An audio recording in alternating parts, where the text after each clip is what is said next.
last question of the week is also one of the last questions that Jesus asked before he ascended to heaven. And it was of such importance that he felt the need to ask it 3 times. And so Jesus turns to Peter, the one who betrayed him by denying that he knew Jesus during the hours leading up to Jesus' death.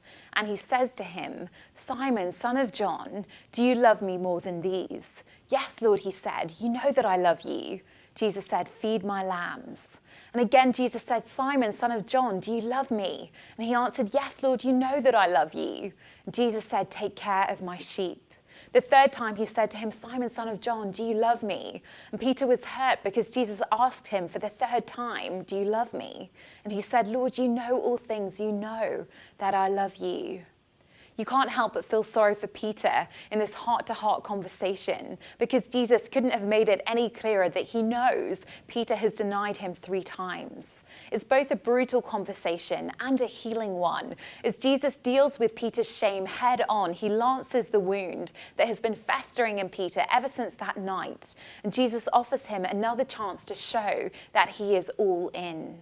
In fact, far from holding it against him, Jesus demonstrates just how fully he has forgiven Peter because he hands over to him his most treasured possession, his friends and followers, into Peter's care. You might look at what Peter did to Jesus and conclude, actually, Peter didn't deserve such a gift. You're right. But since when did God ever give to us what we deserve? I'm so grateful he doesn't. Sometimes we can start to confuse ourselves into thinking that we deserve all the good things that we've been given. The gift of life, of family, of financial security, of a stable society, and a reliable routine. That we've somehow earned what we have and therefore we're entitled to it. Which is why it feels so agonizing in times like this when we fear that we're going to lose it all. But in his conversation with Peter, Jesus makes it very clear that there is one reason and one reason alone why Jesus is going to ask Peter to be a leader in his kingdom. And it all comes down to Peter's love for Jesus. Essentially, Jesus is saying, I will give you a principal part in my story. I will allow you to serve my church and to serve the world because you love me. And that is the same question that Jesus asks of every one of us who want to play a part in building his kingdom and being a blessing to the world. Do you love me? If we can't answer that, then all the knowledge and intellect and experience and effort and successes become nothing more than deadly distractions. I was getting frustrated a year ago because I felt like I was spending all of my time on the back foot defending the more challenging aspects of Christianity that people have a hard time with, and nowhere near enough time talking about the one that my heart loves. And as I was praying about it, I felt like God was reminding me that I'm not primarily an evangelist for the fine-tuning argument, as important as that is.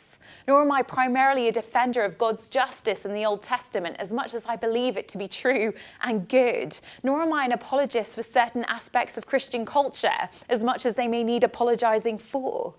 Rather, God has called me to be a follower of Jesus Christ, and everything else comes at a distant second to that.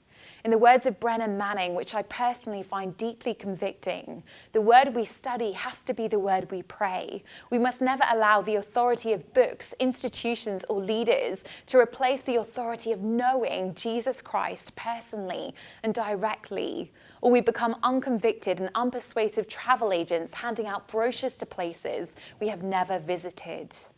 When the incarnate God comes to us, he doesn't just humble himself by living a human life he didn't have to live, or even by dying a human death that he didn't have to die.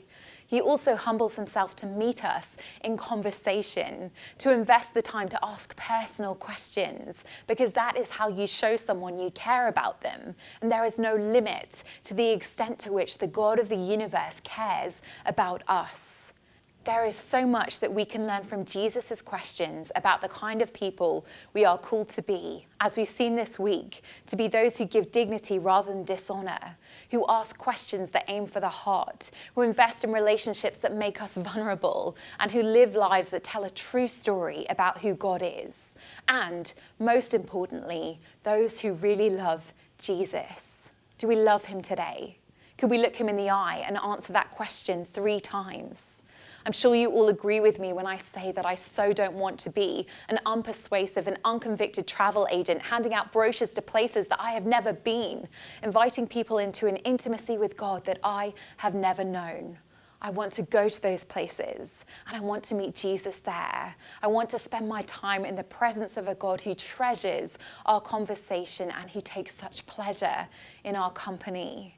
My invitation to you this week has been to do the same, to get to know the real Jesus, the one who's committed to doing everything that it takes to get to know you right down to the questions that he asks. If that is somebody that you would like to know, then I have no doubt you will find Jesus ready and waiting.